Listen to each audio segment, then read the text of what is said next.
حضور پہلے تو میں آپ کی خدمت میں اسلام عرض کرنا چاہتا ہوں، وعلیکم السلام ورحمۃ اللہ وبرکاتہ۔ اور میں عرض کرتا ہوں کہ مجھے معلوم ہوا ہے کہ حضرت عیسیٰ علیہ السلام جو کشمیر میں دفن ہیں، تو صرف یہ پتہ کرنا چاہتا تھا کہ وہاں وہ کیسے پہنچے، نمبر ایک۔ اور دوسرا میرا سوال حضور یہ ہے کہ جو قرآن پاک میں حضرت عیسیٰ علیہ السلام کے اوپر اٹھائے جانے کو رفع کا ذکر یعنی لفظ استعمال کیا گیا ہے، تو کیا اس کا مطلب درجے کی بلندی ہے یا کہ واقعی وہ آسمان پر اٹھا لی گئے؟ ٹھیک ہے، بہت اچھا۔ اور تیسرا سوال یہ ہے کہ حضرت پہلے ان دو کا حل نہ کر لیں پھر آپ؟ میرا خیال یہ ہے کہ میں 3 سوال کر دوں میں چلا جاؤں۔ نہ میری خواہش ہے آپ یہیں کھڑے رہیں، اچھا جی، آمنے سامنے بات ہو۔ ٹھیک ہے نا؟ جی۔ بات یہ ہے کہ جو پہلا سوال ہے اس کا دوسرے سوال سے بھی ایک تعلق ہے۔ جناب علی، عموماً آپ کا عقیدہ تو میں نہیں جانتا، مگر عموماً وہ غیر احمدی علماء جو جماعت سے اختلاف رکھتے ہیں جی وہ یہ سوال ضرور اٹھاتے ہیں کہ کشمیر کیسے پہنچ گئے، درست جی، مگر ساتھ یہ بھی مانتے ہیں کہ آسمان پر پہنچ گئے۔ تو میں پوچھتا ہوں کشمیر دور ہے کہ آسمان دور ہے؟ صحیح ہے جس خدا نے ان کو کشمیر پہنچا دیا جی جی، وہی خدا ہے جو آسمان پر بھی پہنچا سکتا تھا، ٹھیک ہے جی، اور جو آسمان تک اٹھا کے لے جا سکتا تھا۔ کشمیر تک لے جانا مشکل، کوئی مشکل نہیں تھا، ٹھیک ہے جی، لیکن کشمیر تک جا پہنچنا ایک طبی امر ہے۔ جناب اس زمانے میں حضرت عیسیٰ علیہ السلام سے پہلے بنی اسرائیل کی گمشدہ بھیڑیں بھی تو کشمیر پہنچی تھی، ٹھیک ہے جی، یعنی تمام وہ 10 قبیلے بنی اسرائیل کے جی جو بنو قد نظر کے زمانے میں دیش نکالا ملنے کی وجہ سے اپنے وطن سے جدا ہوئے اور باہر پھینک دیے گئے، جی، وہ قبیلے ہیں جنہوں نے افغانستان کا رستہ اختیار کیا اور کشمیر بھی پہنچے، صحیح ہے اور مغربی محققین تسلیم کرتے ہیں۔ جی، اس کے خلاف آج تک کوئی آواز نہیں اٹھی کہ یہ دعویٰ غلط ہے کہ یہ بنی اسرائیلی لوگ ہیں۔ اچھا جی، اور ان کے فیچرز بتاتے ہیں، آپ خود ان کو پہچان سکتے ہیں۔ پٹھان طرز ہے اور جو کشمیری طرز ہے، جی جی، ان کا رنگ و روپ، ان کے نقوش کی تیکھے پن، سب بنی اسرائیلی انداز ہیں، ٹھیک ہے جناب، اور ہندوستان اور پاکستان کے سب کانٹیننٹ سے ان کی شکل و صورت کا تعلق کوئی نہیں۔ نہیں ملتا جی، بالکل درست ہے صحیح، جی۔ تو کشمیر پہنچنا تو کوئی مشکل مرحلہ نہیں، ٹھیک ہے جی، آسمان پر پہنچنا بھی ہرگز مشکل نہیں اگر اللہ یہ فرمائے جی کہ میں نے پہنچا دیا۔ ٹھیک ہے اس لیے ممکن ناممکن کی بحث نہیں اٹھ رہی۔ جی، جی آسمان کے تعلق میں یہ نہیں کہتا کہ آسمان کیسے پہنچ گئے، اللہ چاہے تو پہنچا سکتا تھا، مگر اللہ نے فرمایا نہیں ہے۔ ہاں جی حضور، میں صرف یہ پوچھنا چاہتا تھا کہ رفع کا میں مطلب آ رہا ہوں، اسی پہ آ رہا ہوں۔ جو فرمایا ہے وہ آیت ہے بل رفعہ اللہ الیہ، بلکہ اللہ نے اس کا اپنی طرف رفع فرما لیا۔ جی یہ لفظی ترجمہ ہے جس کے لفظی ترجمہ ہونے میں کوئی اختلاف نہیں ہے۔ تمام مخالفین احمدیت علماء بھی 100% اس ترجمے پر متفق ہیں، یہ اعتراض نہیں کرتے کہ تم کوئی غلط ترجمہ پیش کر رہے ہو، بلکہ اللہ نے اسے اپنی طرف اٹھا لیا۔ جی اس کے معنی کیا ہیں، اس پر گفتگو چلتی ہے۔ جناب، اب ہم یہ کہتے ہیں کہ اپنی طرف سے علماء کا یہ ترجمہ کرنا کہ چوتھے آسمان پر اٹھا لیا، یہ درست نہیں ہے۔ صحیح ہے، اس کی وجہ کئی وجوہات ہیں۔ اول تو یہ کہ اس کا مطلب یہ ہوگا کہ خدا چوتھے آسمان پر تھا اور وہاں نہیں تھا جہاں مسیح موجود تھے۔ جناب واضح بات ہے، اگر ایک طرف سے کوئی چیز حرکت کر کے کسی دوسری طرف پہنچے تو وہاں وہ نہیں ہوتی جس طرف وہ چیز جس کی طرف حرکت کی جا رہی ہے۔ جی جی بالکل صحیح ہے، اب اس کاغذ کو میں اٹھا کر اپنی طرف لے جا رہا ہوں اس لیے کہ میں وہاں نہیں ہوں، یہاں ہوں۔ صحیح ہے، تو جو ہی آپ مسیح کی حرکت کا تعین کریں گے خدا کو ہاتھ سے کھو دیں گے، کیونکہ خدا کی تعریف یہ ہے کہ اللہ نور السماوات والارض فَأَيْنَمَا تَوَلُّوا فَثَمَّ وَجْهُ اللَّهِ، اللہ تو زمین و آسمان کا نور ہے، جس طرف بھی تم رخ کرو گے ادھر خدا ہوگا۔ جی ہاں، تو مسیح کا کسی جسمانی طور پر کسی ایک سمت اس آیت کے نتیجے میں حرکت کرنا ممکن ہی نہیں ہے۔ ممکن نہیں، صحیح ہے جی، جہاں خدا تھا وہیں حرکت ہونی چاہیے، وہیں اس آیت کا عمل ہونا چاہیے. اور خدا ہر جگہ ہے مگر ہر شخص مرفوع نہیں ہے، اس لیے کہ خدا کی ذات لطیف سے لطیف تر ہے، جی ہاں اور صفات کے ذریعے سے انسان کا رفع ہوتا ہے.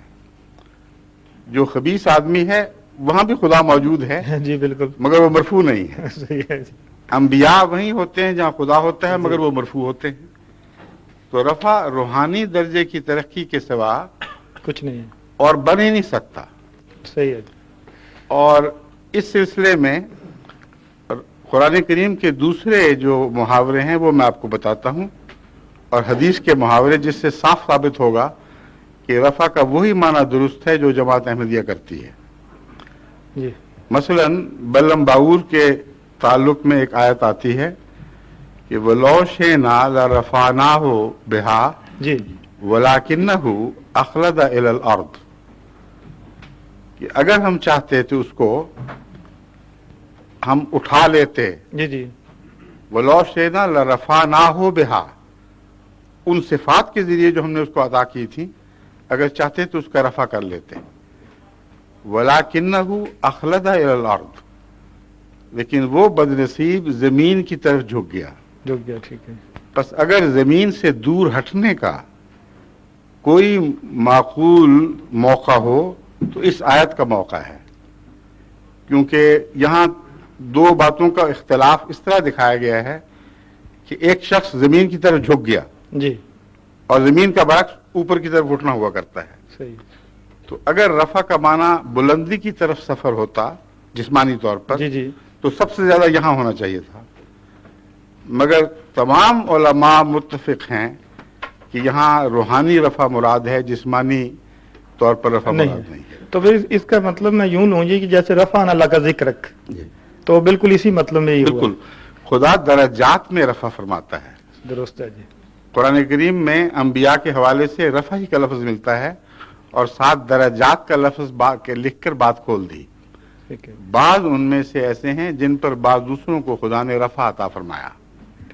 رفع اللہ آیت نکالیں، بعضهم علی بعض درجات، یہ جو مجھے یاد ہے. جی بالکل ہاں جی ایسا ہے. تو اب رفع کا مسئلہ تو حل ہوا، لیکن حدیث سے بھی ہوتا ہے یہی رفع مسئلہ حل. حضرت صلی اللہ علیہ وآلہ وسلم نے ہمیں جو 2 سجدوں کے درمیان دعا سکھائی، جی جی اس میں ورفانی کا لفظ بھی آتا ہے. بعض فرقے وہ دعا نہیں مانتے، وہ سمجھتے ہیں صرف توقف کرو اور دوسرا سجدہ کر دو، لیکن اکثریت ہے جو اس دعا کی قائل ہے اور دعا پڑھنے کے بعد پھر سجدہ کرتی ہے. اور جماعت احمدیہ کا بھی یہی موقف ہے.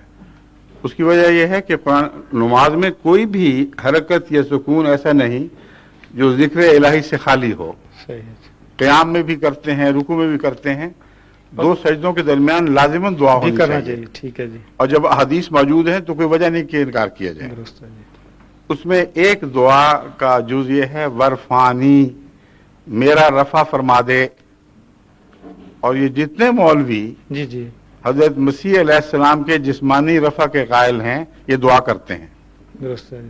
اب ان سے پوچھو کہ کیا ایک سجدہ اتنا بوجھل ہو گیا کہ اگلے سے پہلے خدا سے عرض کر رہا ہے کہ مجھے اٹھا ہی لے، اس سے تو بہتر یہ ہے مجھ سے دوسرا سجدہ نہیں ہو سکتا جی. اور اگر یہی مطلب ہے جسمانی رفع کا تو آج تک کسی کو اٹھتے ہوئے دیکھا گیا ہے؟ نہیں کبھی نہیں دیکھا جی، بلکہ وہ زمین ہی کی طرف سب چیزیں لوٹتی ہیں. بالکل ٹھیک ہے. تو حضور اگر اجازت ہو تو میں تیسرا بھی ضرور. میں نام تو نہیں لوں گا ان محترم ہستیوں کے تاکہ کسی کی دل آزاری نہ ہو، لیکن حضرت مریم علیہ السلام کے بارے میں یہ ذکر ہے کہ ان کو کل عالمین کی عورتوں میں سب سے بلند درجہ درست ہے. تو کیا ان کا درجہ ان عورتوں سے بھی بلند ہے؟ رسول اللہ صلی اللہ علیہ وسلم کی ازواج مطہرات جی ایسا کہہ لیں یا بیٹی وغیرہ. جی جی ٹھیک ہے. اس کا حل قرآن کریم نے خود پیش فرما دیا ہے جی. کیونکہ قرآن کریم نے صرف حضرت مریم کو کل عالم پر فضیلت کا ذکر نہیں فرمایا، بلکہ بنی اسرائیل کو بھی تمام جہانوں پر فضیلت دینے کا ذکر فرمایا ہے. درست ہے. صحیح ہے. تو وہاں سے بات شروع ہونی چاہیے. حضرت مریم تو بہت ہی نیک بیوی تھیں، غیر معمولی مراتب کی خاتون تھیں. ان کو کہنا تو اتنا تعجب انگیز نہیں، کیا ہر بنی اسرائیلی کو تمام امت محمدیہ پر فضیلت ہے؟ اگر عالمین کا معنی وہ کیا جائے جی جی جو عام لوگ کرتے ہیں، عام لوگ، جی جی۔ مطلب یہ ہے کہ ہر زمانے کے عالمین اور ہوا کرتے ہیں، اچھا جی، ٹھیک ہے جی، اور اس زمانے کے عالمین کی بات ہو رہی تھی۔ صحیح ہے جی، ٹھیک ہے جی، اجازت ہے جی۔ شکریہ۔ حضور اگلا سوال آیت یہ ہے، اعوذ باللہ من الشیطان الرجیم، بسم اللہ الرحمن الرحیم، تلک الرسل فضلنا بعضهم علی بعض منهم من کلم اللہ ورفع بعضهم درجات۔ یہ ہے اصل الفاظ آیت کے، ورفع بعضهم درجات، ان میں سے بعض کو درجات دوسروں پر زیادہ بلند کیے۔